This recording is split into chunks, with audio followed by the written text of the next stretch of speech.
Bon, allez, on va revenir sur les questions de la catastrophe industrielle du moment avec le Real Madrid dans une crise qui démarre, j'ai envie de dire. C'est ça qui est le plus inquiétant, c'est une crise qui démarre. On n'est pas sur non, t'as des investissements, t'as fait des choses et ça ne porte pas ses fruits et tu ne sais pas quand. Parce que, je ne vais pas vous faire un suspense de 1001 années. Les solutions que j'ai pour le Real, pour Mbappé, seront des situations qui n'auront pas lieu. Donc, on espère un changement qu'on ne peut pas prévoir de manière... il faut faire ça pour... Non, il faut qu'on espère qu'on vit sur l'espoir. Bon, après cette belle intro remplie d'espoir, installez-vous.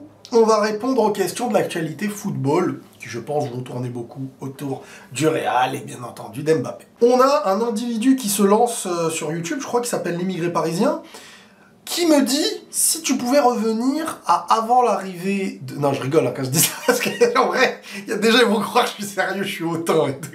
Non, grosse paix sur le frérot. Si tu pouvais revenir avant l'arrivée de Mbappé, avec le pouvoir de le signer ou non, tout en sachant la situation actuelle, est-ce que tu l'aurais signé? Oh là là, le mec qui veut te faire dire des choses que tu vas peut-être regretter, là, si les choses changent, on va reprendre la séquence.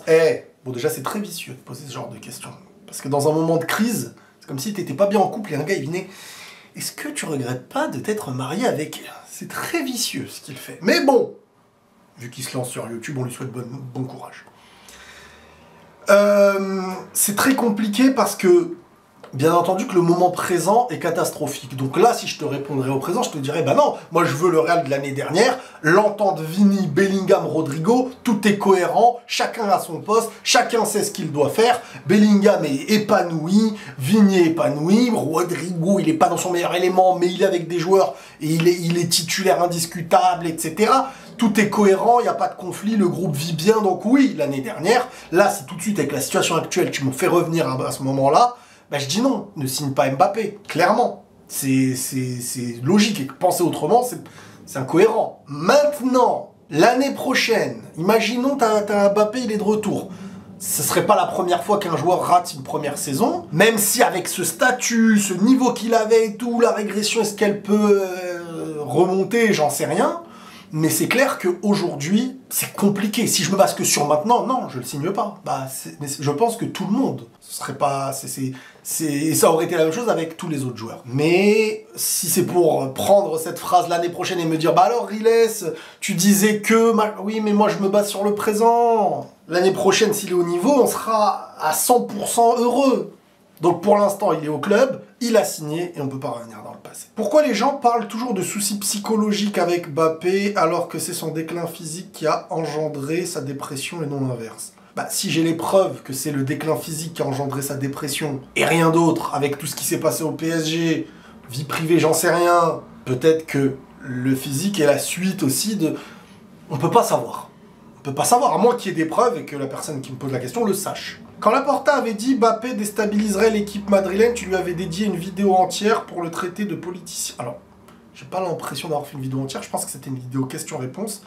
Et connaissant Laporta, et 95% de ce qu'il dit est politique, et beaucoup lui sont tombés dessus, même côté Barça, sur les mensonges et la direction et tout, le frérot, je sais, il vient dans les commentaires pour essayer de taper ou piquer, mais pour l'instant, moi j'attendrai quand même. Donc c'est quand même culotté de dire qu'une personne, c'est comme si là, je sais pas, t'as un politique qui toute sa vie fait de la politique et ment à tout le monde lui en a voulu pour des choses graves qui ont pu arriver, un jour a dit une chose, et cette chose est allée dans son sens. Et là, après, on vient voir les autres, bah alors, tu critiquais telle politique. Les gars, un peu de décence. Donc voilà, on admet les choses déjà par rapport à Kylian et tout. C'est pas pour essayer derrière de sauver les fesses de certains de vos politiques qui font un peu, beaucoup, pas toujours bien. Ton avis sur la énième compétition qui aura lieu en fin de saison? La Coupe des clubs, là, Coupe du monde des clubs. J'en sais rien, ça va être du foot, ça va être des débriefs, ça va être du contenu, ça va être... Bien sûr, au final, moi, en tant que personne qui parle et qui travaille par rapport au football et tout, bah je serai là et ça m'apportera un bénéfice. Mais en toute honnêteté, c'est quand même un échec sur le plan sportif et humain, et puis ça a plus de sens. À force de mettre des compétitions comme ça, tu dénigres, je sais pas, tu vas gagner la Coupe du Monde des clubs, en jouant, je sais pas, imaginons, t'es le Barça, tu bats City en Coupe du Monde des clubs, ou t'es le Real, tu bats le Barça en Coupe du Monde des clubs, et à la fin, tu te retrouves champion. Et t'as perdu avec des champions. On va dire quoi? T'as fait une bonne saison? Ça va donner des points, ça va pas donner de points. Comment tu valides une saison? Quelle est la compétition à mettre en avant? C'est business, c'est trop pour l'argent et ça devient trop visible et c'est fatigant. Et il y aura des conséquences physiques en plus de ça sur les joueurs, qui auront moins de temps pour se rétablir, plus et au final, moins de lucidité. Bref, ça va être compliqué. Il n'y a aucune question, cousin, faut juste brûler le club. Non, faut suivre, il faut que le club se comporte comme le club qu'il est censé représenter. Je veux dire, le Real doit être le Real. Mais moi, ça m'a pas gêné de taper sur le Real quand j'estimais qu'ils n'étaient pas le Real. Quand Kane se présentait à eux, je disais faut prendre Kane, mais quand je disais, par contre, si t'es assuré de prendre Mbappé, bon, c'est là. Mais si Mbappé te la refait à l'envers, tu ne te seras pas comporté comme le Real. Ça, je le disais. Ils ont signé Mbappé derrière. J'étais content de la signature d'Mbappé. Moi, je ne vais pas vous mentir. La signature d'Mbappé, j'étais content. Plein de gens étaient contents. Personne ne pouvait imaginer, sauf par une espérance ou par ce qu'on a pu voir à l'Euro, que Kylian serait dans un tel état aujourd'hui. Mais on ne sait pas ce qui sera dans l'année prochaine. Ne pas avoir voulu d'un joueur comme Mbappé, qui était libre de contrat, et en vouloir parce qu'on le voulait, je trouve que c'est quand même un peu méchant en soi. C'est méchant de se dire t'es bête d'avoir voulu d'un joueur libre qui te garantissait des 40 à 50 buts par saison. Je me disais, bah, je sais pas si... C'est quand même... Enfin, peut-être que je suis bête en vrai. Peut-être c'est ça. Peut-être ça va être mon titre, ça, peut-être. Non, mais en vrai, penses-tu que si Mbappé, d'ici le mois de mars, n'évolue pas dans sa performance, il pourrait enfin goûter le banc? Ça, c'est le sujet. Voilà. Pour moi, la solution à tous les problèmes actuels passerait par une chose qui n'aura pas lieu, selon moi. À moins que ça dure sur une saison entière et une saison et demie, voire 2 saisons. Que la crise est annoncée pour le joueur et que la marche arrière ne peut plus exister. Mais sinon, j'ai vraiment peur que ça ne puisse pas avoir lieu. Je sais pas si Ancelotti il est sous pression de la direction. Je sais pas s'il est libre de ses choix, je sais pas s'il estime qu'il faut à tout prix aller au bout de la confiance que tu vas donner aux joueurs parce que s'il la récupère, tout le monde sera gagnant. Je sais pas si tu te dis, bon, l'investissement a eu lieu et tu ne peux plus faire marche arrière. Je sais pas, mais en tout cas, si toutes ces pressions au-dessus n'existaient pas, que les histoires de statut, de machin, de business et compagnie n'existaient pas, la solution pour aller mieux sportivement, c'est que Kylian retrouve le banc, décompresse, ça y est, de toute cette pression d'un leader qu'il n'arrive plus à assumer aujourd'hui, il faut dire les choses. En équipe de France, il est en crise parce que même il a plus envie d'y aller, il y a une cassure avec les supporters français dans plein d'aspects, Paris, machin. Là, il arrive au Real, les supporters l'encouragent, mais ils l'encouragent pas dans l'espoir que Kylian les porte, mais dans l'espoir que eux puissent porter Kylian en espérant qu'un jour ça porte les fruits pour que lui puisse porter le club et les joueurs. Pour l'instant, tout est mis en place pour essayer de le soutenir. En soi, c'est bien, ça je ne le remets pas en question. Maintenant, sur le terrain, il ne faut pas sacrifier le club pour le joueur. Il faut que le joueur comprenne que s'il ne peut plus apporter dans un aspect de titulaire avec tous les essais qui sont faits, il sera mis sur le banc temporairement et ce ne sera pas une punition, mais une logique dans l'espoir qu'il aille mieux, qu'il quand il retrouve le terrain petit à petit, il soit efficace, qu'il renoue avec cet esprit de « je vous dois des choses, je dois des choses aux supporters, et je ne suis pas celui qui aujourd'hui marche sur tout le monde. Et je dois retrouver un nouveau statut et me battre pour récupérer l'ancien. » Et c'est sur ça qu'il va y avoir une entente collective, un vestiaire qui ira bien, voire mieux, parce que je ne sais pas comment ça se passe actuellement, là où tout le monde considérera que le mérite est mis en place. Parce qu'il y a plein de gens qui vont dire « ouais, mais quand c'est... » Non, mais c'est vrai. Moi, je vous le dis toujours. Dans un club, tu ne traites pas tout le monde de la même manière. Un Cristiano qui a une phase de moins bon ne va pas être traité de la même manière que Coentra ou je sais pas qui. Parce que Ronaldo te porte. Le problème, c'est qu'Mbappé, pour l'instant, il a encore le statut du joueur qu'il peut porter, sauf qu'il porte plus. Il devient même un point négatif temporairement depuis qu'il est au Real. Tout est adapté à lui, en mettant le club en suspens sur pause, et il n'arrive pas à gérer ça. Il y a des raisons peut-être. Peut-être qu'on ignore, peut-être que... J'en sais rien. Mais en tout cas, alors, il faut qu'il s'éloigne de ce poids qu'il ne peut pas encore avoir, et que petit à petit, il réintègre les choses doucement. Et c'est là où les choses iront mieux. Mieux dans certains aspects, je l'espère, si ça a lieu, mais au moins il y aura des bases de cohérence, voilà, tu seras pas bloqué. Alors, attends, t'es obligé de jouer à deux, parce qu'au milieu, sinon tu te fais manger. Mais bon, Rodrigo, t'es en train de l'estomper, t'es en train de l'éloigner, t'es en train de lui montrer que, si t'as une porte d'ouverture d'un coach qui viendra te considérer, tu t'en vas. Et moi, j'ai peur qu'il parte à City, je vous le dis la vérité. Parce que moi, je vous dis, parce qu'imaginez 2 secondes, t'as Pep Guardiola qui arrive en lui disant, écoute, là, t'auras ton poste, le statut, tu seras une pièce maîtresse, dans le meilleur championnat du monde, dans l'une des meilleures équipes du monde capable de jouer tous les plus gros trophées, frérot, avec un salaire conséquent, c'est mieux que d'être un deuxième pion et demi. Il y a penalty, on te dit non, tu le donnes à Mbappé, parce qu'il faut revenir aussi sur ce détail-là. Oui, c'est vrai, on veut mettre la confiance à Kylian et tout, mais au dépend de qui? Au dépend de quoi? C'est pas normal. J'entendais les frérots dans Guillaume Pomade du Journal du Real. Journal du Real, grosse force à eux, j'aime beaucoup, vraiment. Je regarde très peu de vidéos de youtubeurs, mais eux, j'aime beaucoup leurs vidéos. Et qui disait, Kylian doit prendre le penalty, c'est pas normal que Vasquez vienne, déjà il lui venait, mais il lui donnait. Et que de l'autre côté, il le prend, c'est pas normal que les autres... Mais Kylian n'a pas le statut d'être le leader incontestable encore du Real. Il ne l'a prouvé à aucun de ses joueurs. Et tout le monde fait tout autour pour que ça se passe bien pour lui. Il ne porte ni les joueurs, ni le Real, et il ne facilite rien. Comment on peut demander à un joueur, parce que je vois Guti aussi parler, mais Mbappé aujourd'hui n'est pas Cristiano au Real. Mbappé aujourd'hui n'est pas Mbappé du statut qu'il avait. Mbappé aujourd'hui est un joueur en grosse difficulté. Parce que sinon, dans ce cas-là, on dit la même chose avec Eden Hazard. Quand Eden Hazard arrive, il doit prendre les choses, machin.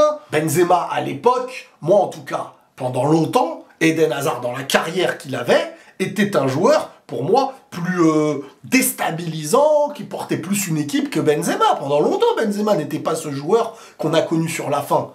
Mais Hazard, pourquoi? Bien sûr, Benzema était devant, il méritait d'être devant au Real. Mais c'est juste pour faire comprendre que l'histoire du statut existe là où tu le crées. Le Mbappé d'avant pouvait se battre et prendre le ballon pour le penalty. Même s'il y avait débat. Dans un sens, il y avait débat parce que le club lui fait signer qu'il doit tirer les pénals.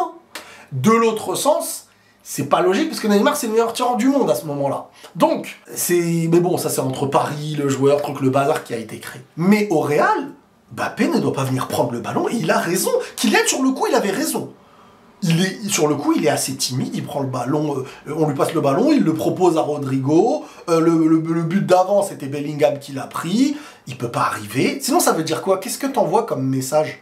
Mbappé, c'est par le fait de conquérir et en fait, les choses, elles te reviennent à toi naturellement quand t'es tellement au-dessus. Mais aujourd'hui, il n'est pas au-dessus des autres. Et on peut pas venir dire, il va prendre le penalty machin. Et Ancelotti, quand il fait ça en montrant Mbappé, c'est pas pour dire je sais pas quoi, c'est pour lui redonner confiance. Et tout le monde le sait, et Rodrigo le premier. Mais Rodrigo, dans sa position d'humain, mettez-vous à sa place. Moi, je viens de revenir. On ne me met jamais en avant. La confiance que je l'ai ou que je l'ai pas, ça n'a pas l'air de les... Ils s'en foutent un peu. Et on me montre que je suis moins important que Kylian. Tout simplement. C'est un fait. Donc, à un moment donné, et je le répète depuis le début de saison, s'il s'en va, je ne lui en voudrais pas, mais je regretterais son départ. Quand j'estimais que c'est lui qui allait subir la place devant, c'est lui qui perdrait sa place devant, ça a eu lieu aussi. Au final, sur ça, j'ai raison. Mais les gens, en fait, pensent que Riles, en vrai, t'es en train de dénigrer Rodrigo, t'en veux pas. Mais vous, en fait, vous pensez que c'est juste en sortant un drapeau en disant on veut Rodrigo, que ça fait de vous quelqu'un qui le veut plus que moi, en fait. Mais Mbappé, Vini, depuis qu'il est arrivé, on sait que c'est Vini, Mbappé. Ils ont essayé avec Rodrigo et tout, mais s'il y en a un qui sautera, ça va pas être Mbappé, même si aujourd'hui, ça devrait être Mbappé. On a compris? Bref. Voilà. Tu évoques très peu Pérez dans la responsabilité de la construction de l'effectif cette année. Le problème, c'est qu'en fait, vous voulez qu'on accuse comme vous des gens, mais sans savoir, je sais pas. Si c'est Pérez qui oblige ces choses-là, bah oui. il est en tort. Mais si c'est pas lui, je vais dire, c'est Pérez le problème. Vous aimez parler comme ça, dire des noms au hasard. Demain c'est Pérez, après-demain c'est Ancelotti. Après-demain, moi je me pose la question, comme je vous le dis, est-ce que c'est Ancelotti ou la direction? Mais on peut pas accuser comme ça à tort. Et dès qu'on n'accuse pas comme vous allez dire, ouais, mais c'est parce qu'il va au stade. Mais les gars, moi je suis pas un vendu, je vous le répète 1000 fois. Il y a des joueurs, je les connais, je les ai incendiés en vidéo si vous saviez.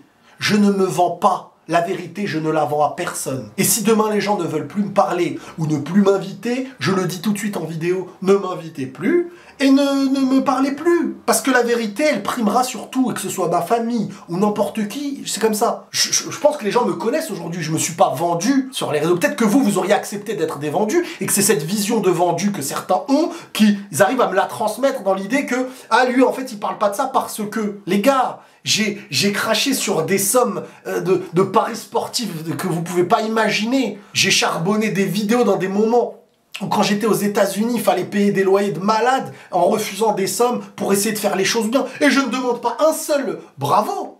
J'aurais pu accepter, j'aurais pu dire non, c'est moi et mes raisons perso. Bien sûr que quand t'as des paris sportifs qui viennent et qui te proposent des salaires par mois et tout, bah ouais, je peux faire une vidéo par mois. Moi, on m'a reproché de faire beaucoup de vidéos, par exemple, quand j'étais aux États-Unis, sans connaître les raisons de pourquoi. Et on dit, ah, regarde les autres et tout. Ouais, mais grand bien leur face et que Dieu leur en donne encore plus, s'ils ont la possibilité. Mais moi, c'est par mes vidéos que je vis. Et trouver un YouTuber avec avec beaucoup d'abonnés, voire le million comme moi, qui ne vit pas de partenariat, mais qui vit de ses vidéos, du AdSense. Il y en a, mais c'est la minorité. Donc, qu'on vienne chercher derrière à vouloir me parler de, entre guillemets, le message qu'on veut me dire, c'est que t'as pas de valeur, tu te tais pour avoir des intérêts, c'est pas ma vie, ça. C'est tout l'inverse de ma vie. Donc moi, ça m'énerve quand j'entends ça. Je me dis, peut-être que vous serez des vendus à penser comme ça. Moi, je suis pas un vendu. Que ce soit pour Florentino Pérez, que pour le reste. Mais je vais pas taper non plus pour rien. Je taperai pas sur des gens que j'ai pu côtoyer, que j'ai pu connaître, pour rien. Mais si j'estime qu'il y a un tort, ben il y a un tort. Mais quand j'en ai pas la certitude, je ne peux pas le clamer haut et fort. Parce que ce serait grave. Parce que je connais les messages derrière vos questions des fois. Dans quelle mesure un coach a un impact sur son équipe? Comment expliquer que l'on voit la patte flic en 3-4 mois et que ça demande encore du temps à Enrique au PSG alors qu'il est là depuis plus d'1 an?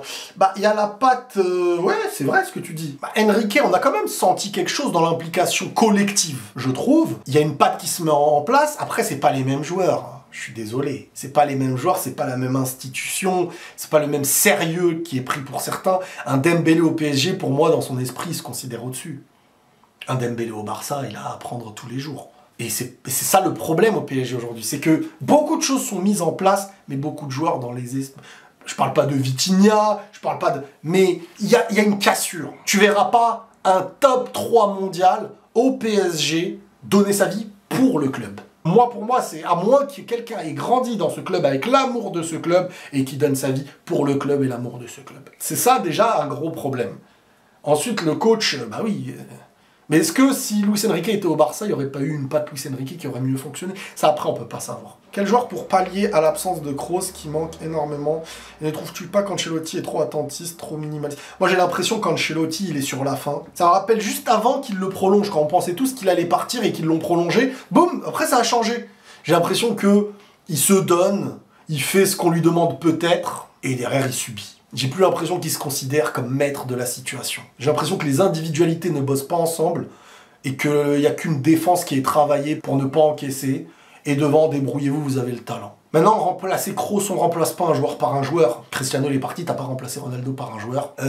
Zidane quand il est parti, Figo quand il est parti, Raoul quand il est parti. Non, c'est refaire une équipe qui va fonctionner. Je pense que tu peux pas remplacer pile Kroos par peut-être un Kimmich aujourd'hui, mais est-ce que le Real va mettre de l'argent sur un joueur qui a un certain âge et tout?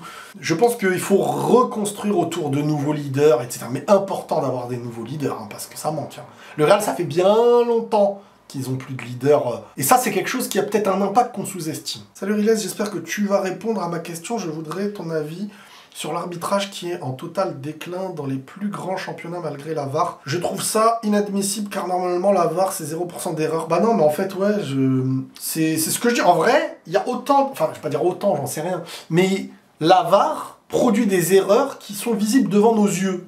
Donc si tout est interprétation. Mettez un système automatique des hors-jeux, une goal line technologie, et derrière, laissez les humains arbitrer sans avoir la VAR. Parce que toute interprétation, des fois il y a une faute, elle est flagrante, c'est pas sifflé, il y a une main, mais ouais, mais il y a les règles des mains. Donc en vrai, laissez l'interprétation d'un humain d'avoir le droit de se tromper, comme la VAR peut se tromper aussi, parce que c'est une autre interprétation de l'humain. Maintenant, voilà, on fait avec. Mais il y aura toujours un sentiment, parfois, de choses qui n'a pas été juste. Mais hors exception, un championnat, tu le gagnes quand t'es meilleur. Une Ligue des Champions, ça peut arriver, mais maintenant, avec les systèmes qu'on a, c'est rare qu'une VAR te tue ta Ligue des Champions. Bon, en vrai, c'est globalement celui qui va être le meilleur qui gagnera. Meilleur dans le mérite, hein, je parle pas dans la domination obligatoire. En voyant le niveau de Mbappé que tu disais, que c'est en rapport à Nasser et les dirigeants, que mentalement il va pas bien, et ça joue sur sa performance, qu'au Real il va être relâché et peut jouer. Ma question, c'est maintenant, c'est toujours la faute de Nasser. Vous m'énervez quand vous posez des questions juste pour défendre vos intérêts. Vous posez pas une question de bon sens ou de sincérité, tu vois, une question de bon cœur ou... non, c'est alors, c'est Nasser. Mais on sait pas. Vous savez, dans des dépressions, je dis pas que c'est Nasser.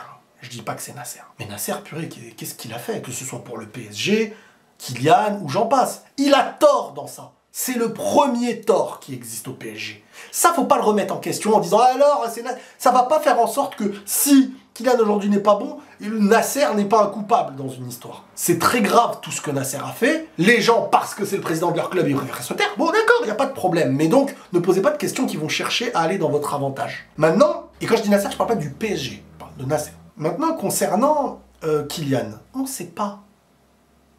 On sait pas. On sait qu'il y a eu quelque chose de très difficile avec le PSG, Nasser, etc. C'est réel. Jusqu'à aujourd'hui, ils n'ont pas encore versé le salaire des joueurs. Mais en vrai, verser le salaire, je sais pas ce qui vous arrive. Enfin, toute personne sur Terre, à la place de Kylian, prend le salaire. Oui, mais il aurait pas dû parler, machin, truc et tout. Sur quelle base il était dans l'obligation de parler déjà? Parce que quand il parle, Kylian, en disant on s'est arrangé et tout, on sait pas sur quel élément.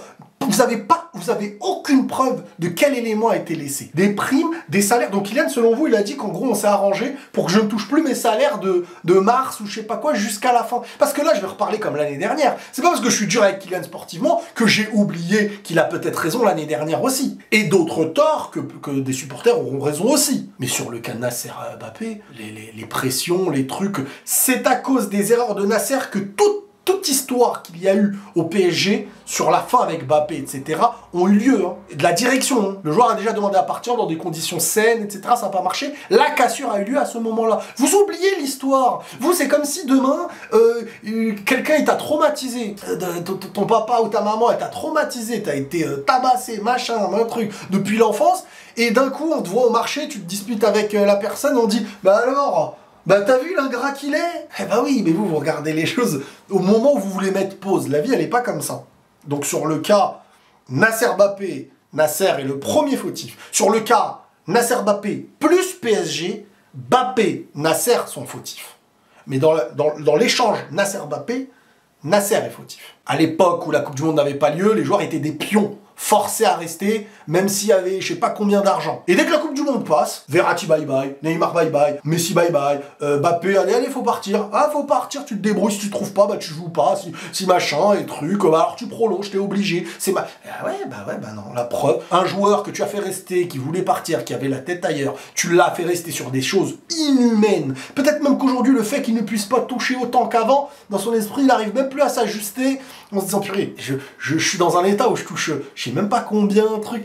Il a été déréglé au PSG, ce joueur-là. Mais aussi par sa faute, hein.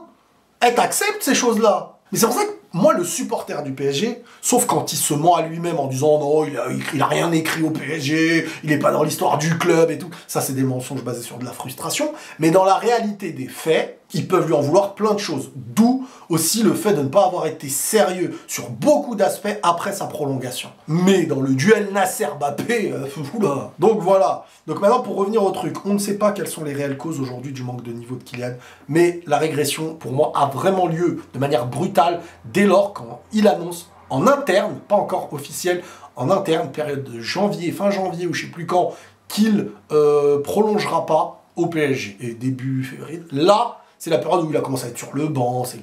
Et là, c'était compliqué. Mais je ne viens pas dire, à cause de ça, ou le fait qu'il n'ait pas fait la prépa il y a 1 an et demi, je sais pas quand, c'est à cause de ça qu'aujourd'hui, au Real, il n'est pas bon. Non, c'est pour ça que j'en reparle même plus de tout ça. Mais on ne sait pas. C'est ça le problème. Donc il faut arrêter le jeu de « Oh, c'est Nasser alors !» Comme si genre ça déculpe, ça retire les torts de tout ce qu'il a fait. Et pour moi, c'est très bébête de continuer de défendre, voilà, vous savez qui. Le Real doit vendre Tchouaméni l'été prochain et placer Camavinga en 6, puis chercher un vrai meneur de jeu. Sinon, c'est foutu, qu'en pensez-vous? Moi, je suis plus dans l'optique de si Tchouaméni n'est pas au niveau comme il n'est pas au niveau en ce moment, bah soit il goûte au banc, comme ce que je dis pour Kylian, parce que faire rentrer un Tchouaméni en cours de jeu, à part que c'est un club qui a vraiment besoin d'argent, s'il n'est pas au niveau, pour moi c'est beaucoup plus que dépanner, que de faire rentrer un Tchouaméni pour aider défensivement, voire même en défenseur central, il peut l'être. Maintenant, au milieu, dernièrement, bah, il n'a pas fait ses preuves. Est-ce que ça oblige un départ ou le mettre sur le banc? Je me dis, voilà, imaginons il est parti. L'année prochaine, t'as Camavinga, il n'y a aucun problème. Camavinga se blesse. C'est qui ton profil défensif au milieu? C'est dur d'avoir un profil défensif au milieu, hein. Donc, le débat du titulaire, ouais, je peux comprendre. Mais le débat de se satisfaire d'un départ, sauf si tu remplaces par mieux. Genre, il s'en va et t'as mieux derrière. Ah bah, moi, je dis pas non. Tout ce que tu peux me ramener de mieux que ce qui est présent, moi, je dirais pas non. Ça, je vous l'ai toujours dit. Mais dans ce cas-là, alors tu l'enlèves pour ramener mieux. Et là, je me dis pourquoi. Comment tu expliques la baisse d'exigence du Real Madrid, car il y a quelques années, les performances comme celles qu'a fait Mbappé n'ont jamais été acceptées. Bah, le cas qui a lieu avec Mbappé, le statut qu'il a et la mise en avant qui a été mise dans sa présentation, dans la prime, dans le salaire, etc. Je sais pas si ça a déjà eu lieu par le passé, en fait. Et quand ça a eu lieu, bah, le joueur a fait ses preuves. Donc en vrai, le cas Mbappé est un cas unique dans l'histoire, presque, j'ai envie de dire. C'est pour ça que moi, ça me choque, en fait, ce qui est en train de se passer. Parce que Ronaldo, si Ronaldo avait vécu ce que vit Mbappé, est-ce que Ronaldo aurait été sur le banc? Je sais pas. Moi, je pense que le Real n'ose pas mettre Mbappé sur le banc, pour plein de raisons. Ils vivent sur l'espoir, parce qu'il ne leur reste que ça. Ils ne peuvent pas admettre mondialement l'échec d'un transfert. Là où la cohérence voudrait dire qu'on s'en fiche extérieurement ce qui va être dit. L'essentiel, c'est comment sportivement intégrer, réintégrer et réussir. Mais j'ai l'impression qu'il ne se préoccupe pas que de ça. On verra. Peut-être que ça y est, il va revenir. Mais à chaque fois, je dis peut-être qu'il va revenir. Mais ça, je pourrais le dire jusqu'à quand? Moi, je pense que cette saison, c'est trop tard. Je pense qu'il y a trop d'échecs et de doutes dans sa tête qui font que dans le... Regarde, imaginons il réussit même un gros match. Il suffit qu'il rate un match qu'on va se dire « Ouais, mais regarde, toute la saison, en vrai, ce match-là, c'était juste un... » Je pense qu'il n'y a qu'une nouvelle saison avec un nouveau départ et une confiance sans doute qui pourrait le remettre au mieux. Et s'il n'y a pas ça, bah, je pense que ce sera fini. Voilà, globalement, mon avis. Les amis, prenez tous soin de vous. Merci pour vos retours. Et la paix sur vous.